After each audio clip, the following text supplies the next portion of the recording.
Hello everyone, my name is Watrick, and today I would like to share with you some of the key concepts of Godot that I have learned while making 4 mini projects. To be honest, the stuff that I am showing you, I built following along with the tutorial, but I want to solidify my information and hopefully teach you along the way some of the key concepts that I have picked up. So for the first one today, we have a balloon popper. For the balloon popper, it is a 3D game where the idea is that when you click on a balloon, it'll pop. It'll slowly grow in size until it pops, just like this. And you'll collect a score. Like this one takes a lot of pops.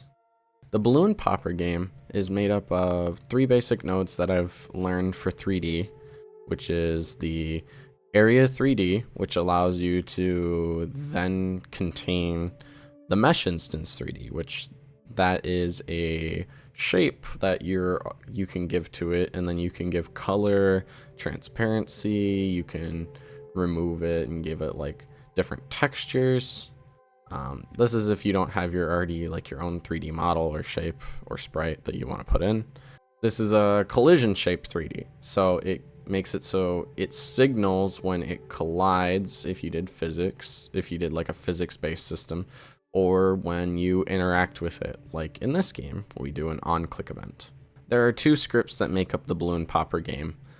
We have the score manager right here, which the score manager tracks the function of increasing the score, and then it also displays the text on the screen using the node label over here. And then you have the balloon, and the balloon has it so that when you click it with the event of a left click, that it'll increase in one size, and over time it'll eventually pop, giving a score and deleting the balloon. That is what we have so far. This is the very simple game that we have, and it's a lot of really simple elements, but it takes a lot to kind of bring it all together, even like a simple concept like this. Next up, we have the mini project of physics. Basically, this game is a game where you just crash into different objects, just causing a bunch of mayhem. So what this game taught me was collision and the physics engine and how you can do drag and apply linear force. So to show you, every single one of these objects of crate has their own little collision box, and they all have their own little sprite. And then what you do is with your player body right here, your rigid body, you add a collision, you have your beautiful little sprite. So the rigid body 2D, unlike a normal area body 2D, actually has mass to it, and it has different forces and gravities that apply to it. So it has a physics engine that applies to it. So the scripting is very basic for this one. Basically, it's just whenever we click with our mouse, our left mouse button, we just apply a directional force to the object and give it some speed and everything. So that way we can move it around, and it shows that it can crash into each other right here. So with the player character having a mass of 5, we can crash into the other ones and go Pah! And just be able to smash them around. And this is a basic physics engine for 2D, and it was able to teach me these simple components that I can then use going further if I ever need to have objects interacting using the physics engine. Next up is a loop mini project. There's nothing to really see on the screen. There's no player character, there's no nothing. But when we click to create the game, it's just a bunch of tiny little stars all over, some bigger than others, some smaller. Basically, this project was meant for the scripting side of things to show what loops are. So it went over what a for loop is. And loops are basically, it'll go over an iteration again and again and again till it gets through the full amount of iterations. So or every part of 200, counting 1 to 200, it'll go over 200 times to do what we want it to do. So for this time, we wanted it to spawn in some stars. So the little stars that we have. So it'll spawn it in at a random point anywhere on the screen.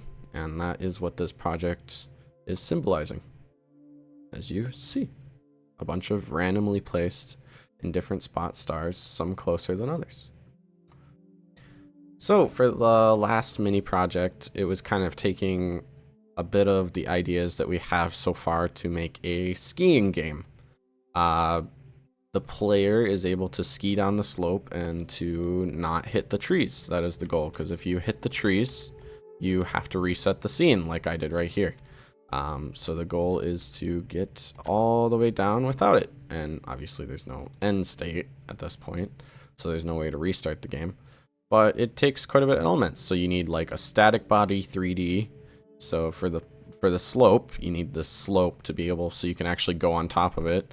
You need to make your own different little collisions with these trees, so that way when the player collides with them, that it restarts the game, restarts the scene.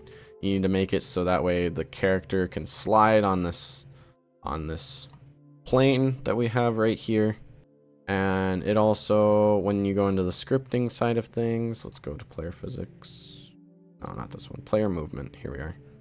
As you see, we have player movement. It gets to show you for the left and the right.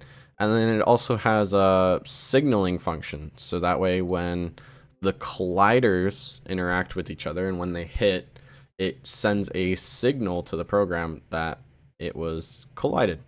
So it's saying that the player group, or the group tree, because we made a group tree that these trees are in, whenever they are hit, it reloads the scene. So all these trees are part of this group, and whenever the player enters their colliding field, their collision area, it will restart the scene. Just like so. Oh, well, you gotta hit a tree, but there you go. Thank you all for watching. Comment down below if you have any simple game ideas that I should cover in my next coming videos. That way I can learn more, and you can see cool games being recreated. Something like Flappy Bird or Cookie Clicker or something very simple along those lines. I wish you all the best, and I will see you next time.